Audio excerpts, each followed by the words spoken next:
Howdy hunters, I'm the SurvivalVis and return to Monster Hunter 3 Ultimate, where as you can see I am once again in the Great Roggy Armor set, but we're into the high rank stuff now. So this one basically gives you the rally, the eating, the normal up, and the poison as baseline. But I was able to actually slot in the expert because of a charm we had gotten and a few of the decorations, so we're sitting pretty nicely with a little loadout there.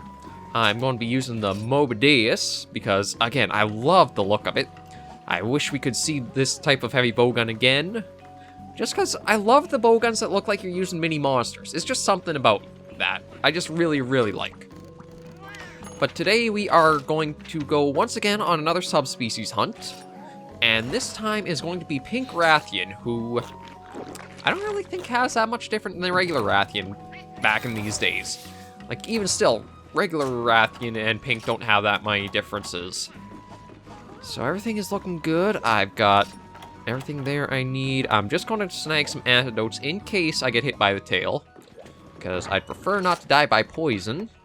Oh wait, no, I don't need that because we have negate poison on, duh. Okay, so I have done a few hunts on my own. I think only if it's monsters I really like, I'll do videos on, like, of the monsters in general. Like, I've done things like the Jagging Menace. There is actually something I want to show you guys after the... Actually, no, let's show you right now. Because Devil Joe always makes quite an entrance, and in 3 Ultimate, his entrance is quite an interesting one to see. Let me find it. There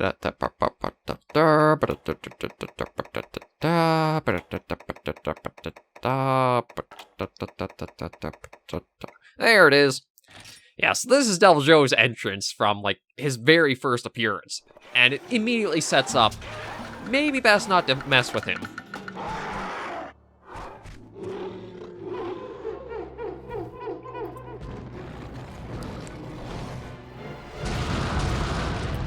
And there's a dead Great Jaggy. So immediately off the bat is, he will screw up your shit if you are not careful.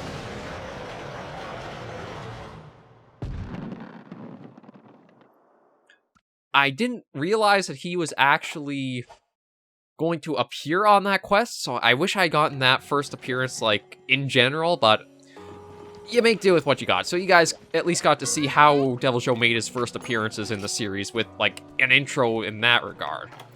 But we want the Pink Queen of the Peaks, sent by the Shipmaster. It was like no Rathian I ever seen. She had scales the color of a cherry blossom. Attacked us at sea, she did. I know where she be roosting if you be worth your salt. That's kind of interesting, because that means the Misty Peaks might actually be somewhere around the ocean. Oh, hi! Okay, that's quite a start. And she's pretty big, too. We'll use our... Oh, okay, well, that's definitely different than regular Rathian. Uh-oh. Yeah, she's much more tail slap happy.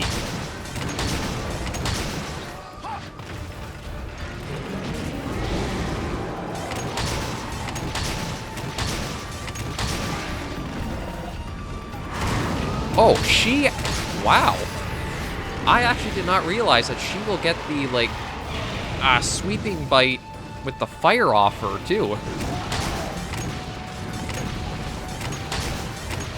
Uh-oh. Okay, well, there's the head broken pretty nice and quick. Let's work on those wings. And I don't...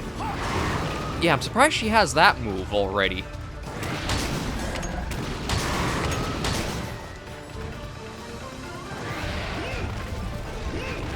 And then there's the super backflip.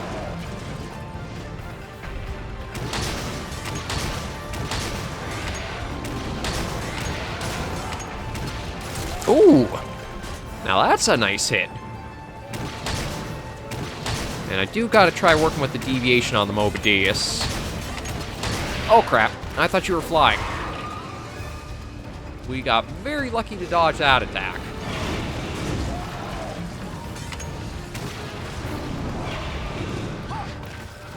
Ooh. thought she was going to leave the area because of where she... I mean, it looked like she was going to. I guess... Well, we kind of stopped that by doing that again.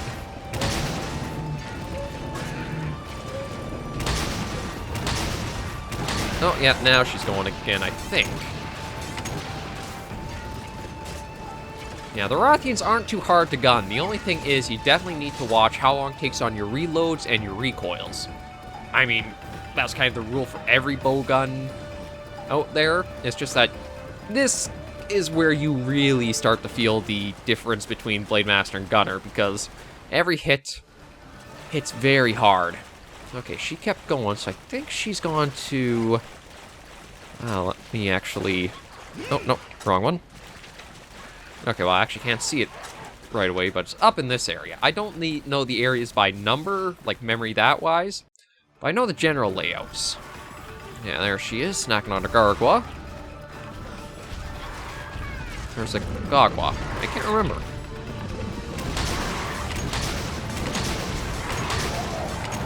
Able to stop that, so she might run out of stamina a bit faster if she's not too angry, which she is. I want to try to get the shiny. Yeah, do your thing over that way.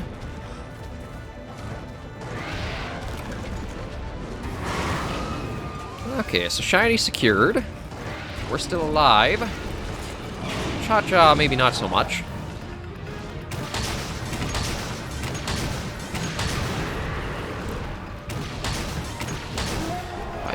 But as long as you can work with the deviation, you shouldn't worry about trying to, like, minimize it. As long as you kind of know, like, the Mobideus is high to the left, I think. I think it's only if you have, like, a bowgun that has high left and right.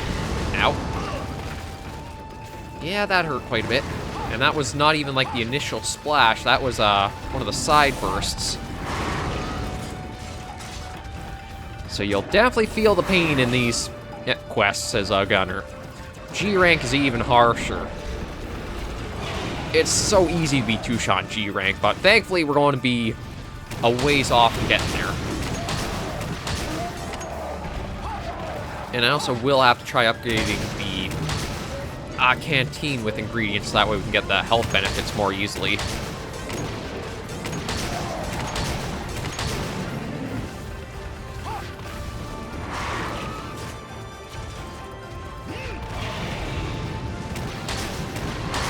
Ooh, that was close.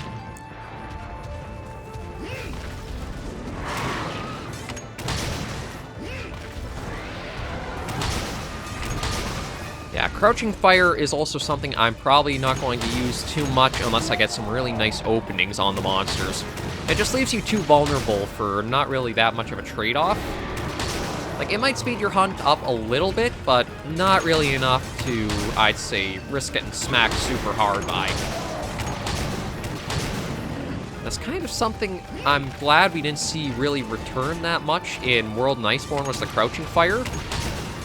Like, depending on if it had another way of being useful, like, we'll use it here.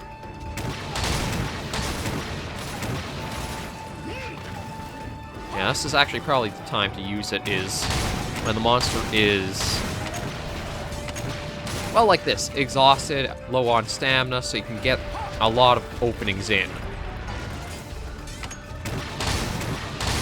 It was really good in GU with the Valor mode because of the, well, even Valor and Adept, because you could not be as vulnerable with it.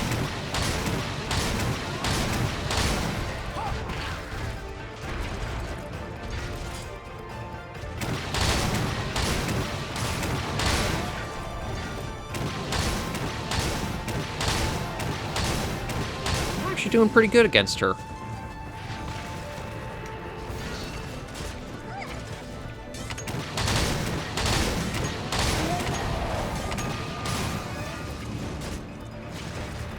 And now she's mad. Thank you, Cha-Cha. That's one of the things I wish we would have seen. I know I'll compare World and this a lot, but I have to because they are my highest ranking Monster Hunter games for what I like favorite. 3 Ultimate still takes the cake for me.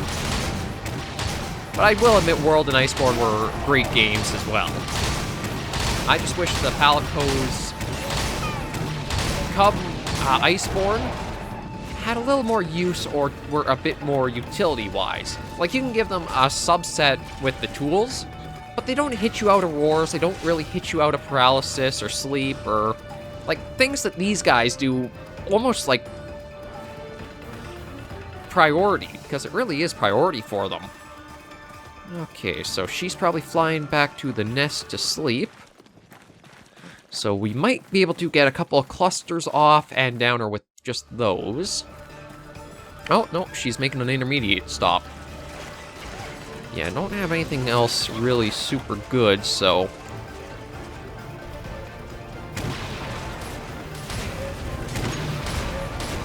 There we go. Nice flinch with the cluster. And we've got one more we can use. That'll do her. That's a nice down. I'll take a look and see what the armor set gives, but I don't think she really has anything that super useful. Like, regular Rathian is good for the health and the fire attack. But for the bow guns, Elemental is a good option, but I'd say probably better to focus on the raw capabilities. I don't know if we'll actually get a heavy bowgun from her or not, though.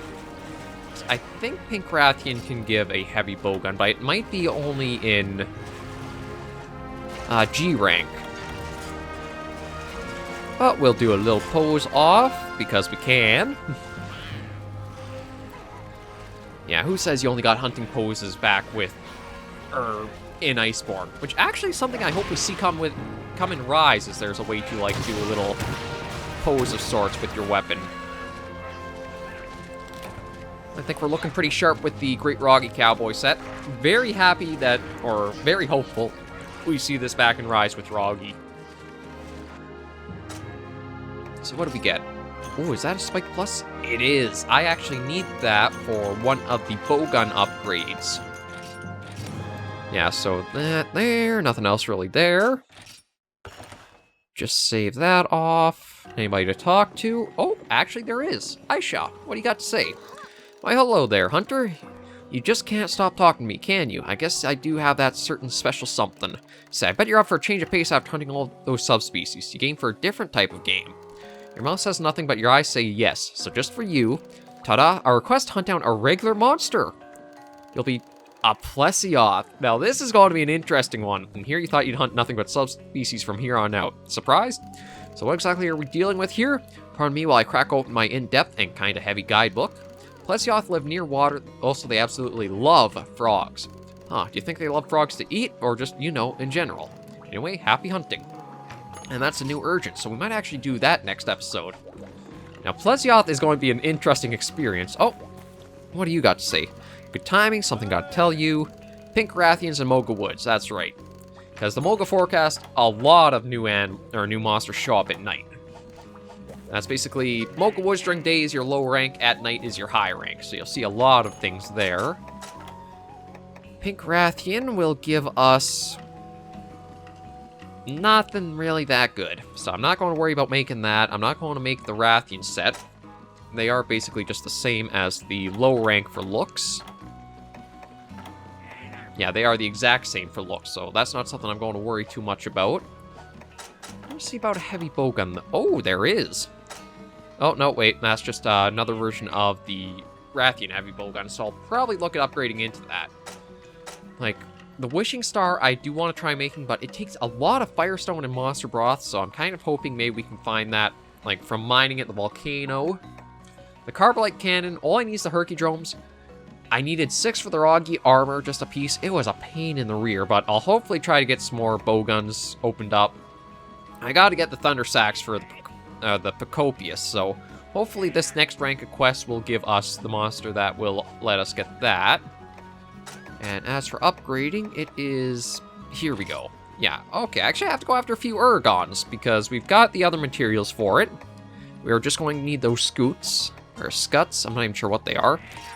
The Logia Blitz, I need a plate for that. That's going to be hard to get.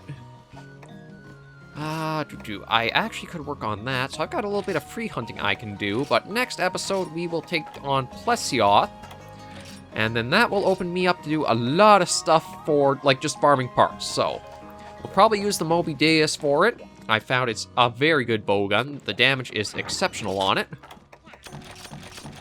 It does take a little bit of Sedeus stuff, but you can actually hunt Sedeus in a single quest using the heavy bowgun. That was something I was surprised to learn, because I'm used to using the light bowgun for GU, or 3 ultimate, sorry, I'm getting that mixed up with somewhere else, my apologies. I was always used to having to do quests to hunt down Sedeus. It's actually really cool that you have the power even in low rank to kill one as a gunner. And did you guys get anything before we wrap things up? Oh, you did get a few things. Honey, worm, and stone. Nothing super good. What about you, Cha-Cha?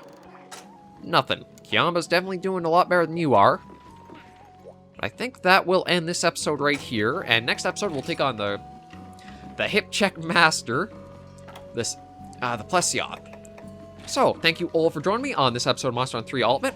I still love the series. I'm still going to keep doing it. It might not bring viewers, but I love playing this game, and I love being able to do something with Monster Hunter on the channel. So, thank you all very much for joining me on this episode of the series. If you do like it, be sure to give the video a like. And if you have any comments, tips, tricks, or anything whatsoever, be sure to leave a comment right down below.